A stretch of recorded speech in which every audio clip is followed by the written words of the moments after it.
नमस्कार विद्यार्थी मित्रांनो, आज आपल्याला इतिहास या विषयाचं अध्ययन आपल्याला या ठिकाणी करावयाचं आहे। तर अध्ययन करत असताना आपण इतिहासामध्ये इतिहासाचा अभ्यास करत असताना किंवा इतिहास कशा प्रकारे लिहिला जातो, लिहित असताना कोणकोणत्या साधनांचा आपल्याला या ठिकाणी उपयोग होतो हेही आपल्याला अभ्यासणं गरजेचं आहे। थोडक्यात जर सांगायचं झालं तर आपल्या देशाला एक प्राचीन संस्कृती आहे। ही प्राचीन संस्कृती आहे हे कशावरून कळालं तर ब्रिटिश राजवटीमध्ये रेल्वे मार्ग तयार करत असताना लाहोर ते मुलतानच्या या रेल्वे मार्गाचं उत्खनन होत असताना त्या ठिकाणी विटा सापडल्या आणि मग इतिहास संशोधकांना किंवा भूसंशोधकांना त्या ठिकाणी बोलवण्यात आलं आणि त्या संशोधकांनी त्या ठिकाणी येऊन उत्खनन केलं आणि मग त्या ठिकाणी सापडलेल्या अवशेषावरून त्यांनी त्या ठिकाणी अनुमान लावला की ही या ठिकाणी मोठी संस्कृती आहे आणि ती संस्कृती पुढे निघाली मोहनजोदडो आणि हडप्पा संस्कृती। आता ही संस्कृती कशावरून निष्कर्ष लावला तर तत्कालीन काळामध्ये जे अवशेष सापडले उत्खननामध्ये, मग त्याने वापरलेल्या वस्तू, त्याने वापरलेली साधने आणि त्या ठिकाणी सापडलेलं जे स्थापत्यकला आहे यावरून त्या काळातल्या संस्कृतीची भव्यता, दिव्यता आणि तिथली तत्कालीन आर्थिक संपन्नता आपल्याला लक्षात येते। म्हणजेच इतिहासाचा अभ्यास करत असताना आपल्याला साधनांचा सुद्धा अभ्यास करणं तितकंच गरजेचं आहे। म्हणून इयत्ता 9वीच्या इतिहासाच्या पुस्तकामध्ये आपल्याला या ठिकाणी पहिला धडा आहे ते म्हणजे इतिहासाची साधने। या पाठाचं आपण आज अध्ययन करणार आहोत।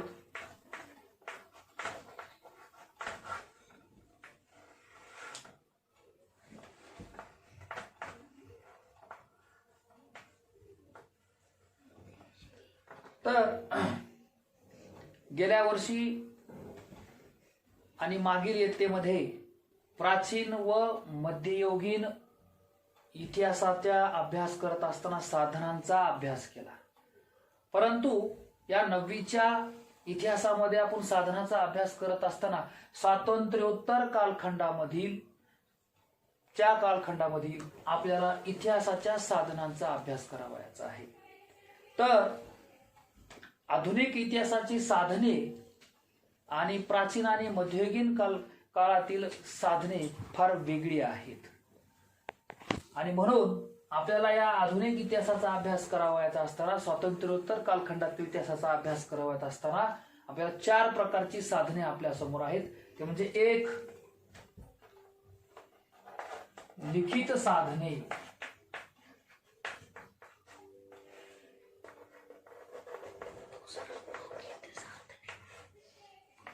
दुसरा आहे मौखिक साधने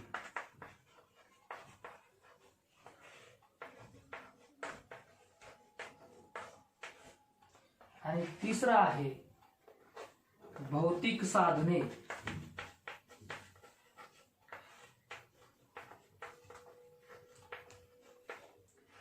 आणि चौथं दृक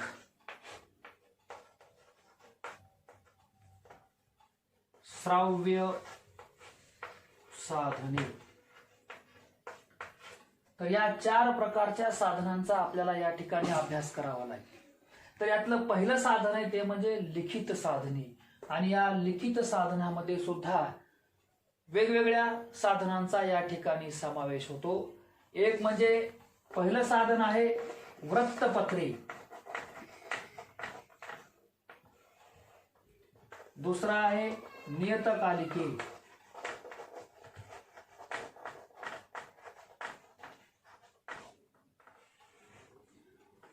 तिसरा आहे रोजनिशी,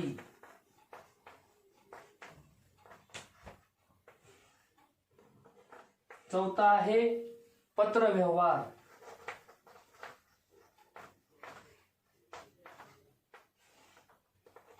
पाचवा आहे ग्रंथ आणि 6वा आहे अभिलेखागार, कागदपत्रे।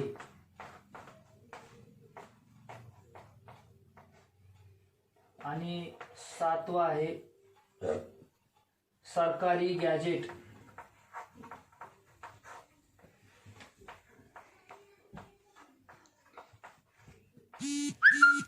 आणि 8वा आहे टपाल तिकीट.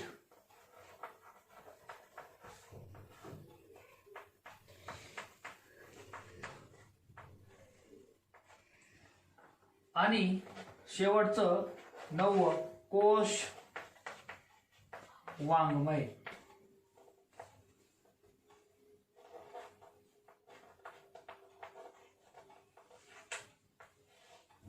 तर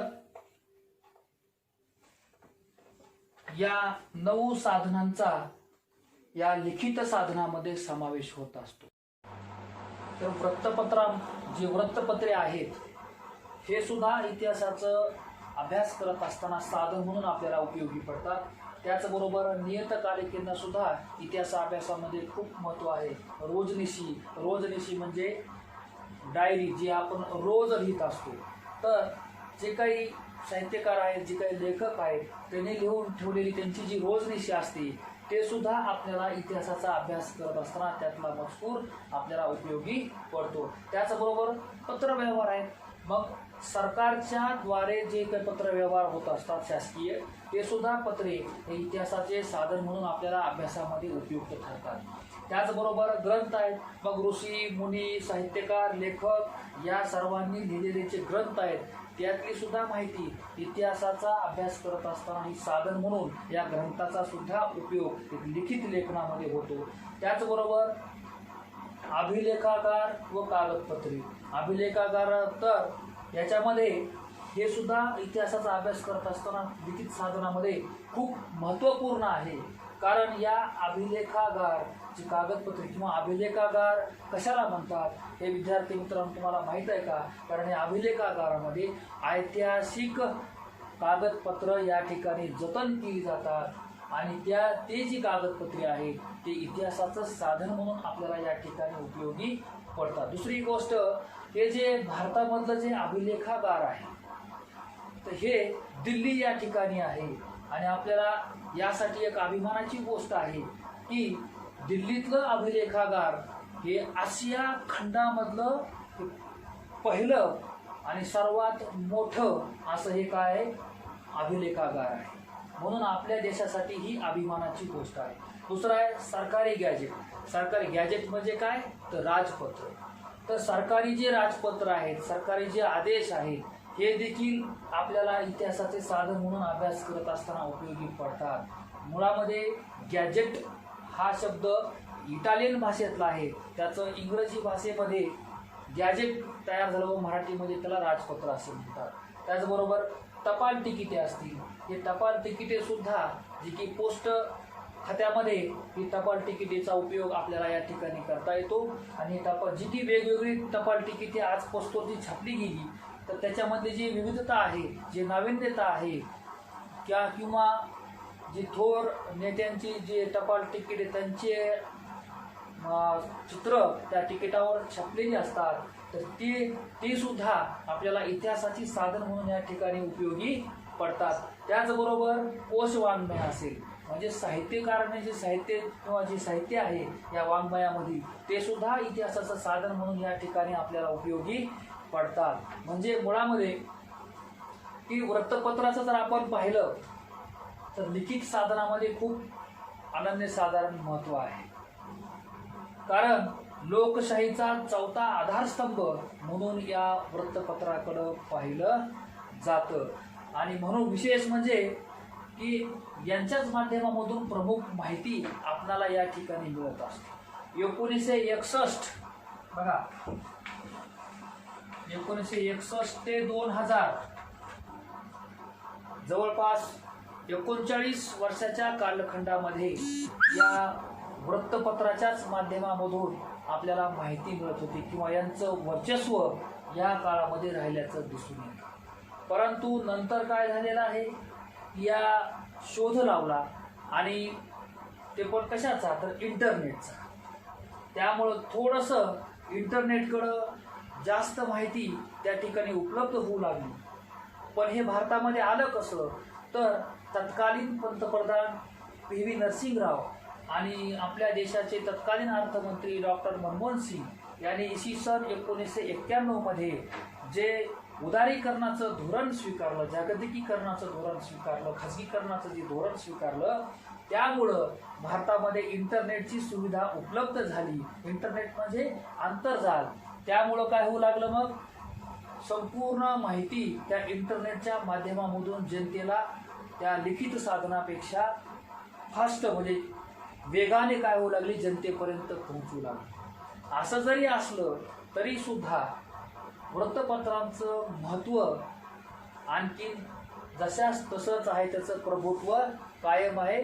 या वृत्तपत्रांचं सामर्थ्य सुद्धा तरी सुद्धा कायम आहे. वृत्तपत्राच्या माध्यमामधून आपणाला राष्ट्रीय लेवलच्या, आंतरराष्ट्रीय लेवलच्या, प्रादेशिक लेवलच्या विविध घडामोडी आपल्याला कळतात. त्याचबरोबर कला, क्रीडा, साहित्य या क्षेत्रातली सुद्धा माहिती या वृत्तपत्राच्या माध्यमामधून मिळत असते. एकंदरीत मानवी जीवनाशी संबंधित असणाऱ्या सर्व घटनांची माहिती या वृत्तपत्राच्या माध्यमामधून आपणास मिळण्यास मदत होते. आणि त्याचबरोबर की राष्ट्रीय स्तरावर जे वृत्तपत्र आहेत त्या वृत्तपत्रांनी सुद्धा किंवा आंतरराष्ट्रीय स्तरावरची जी वृत्तपत्रे आहेत त्या वृत्तपत्रांनी प्रादेशिक पुरवण्यासुद्धा काळाला काय केलेली आहे, सुरुवात केलेली आहे, जेणेकरून सामान्य जनतेपर्यंत त्याची माहिती त्यामुळं काय होऊ लागलेली आहे, पोहोचू लागलेली आहे.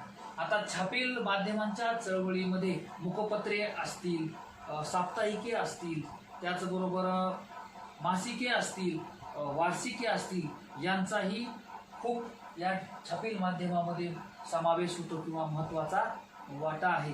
तर काही वृत्तपत्रे तर वर्षभर, ज्या वृत्तपत्रांना वर्षभर बातम्या दिलेल्या आहेत त्यापैकी काही निवडक आणि महत्त्वपूर्ण बातम्यांचा आढावा एक वार्षिक पुरवणी त्यांनी काढून त्या ठिकाणी ते करतात. त्यामुळं वर्षभरातील घडामोडी आपल्याला एकाच वृत्तपत्रामध्ये पाहावयास मदत होते.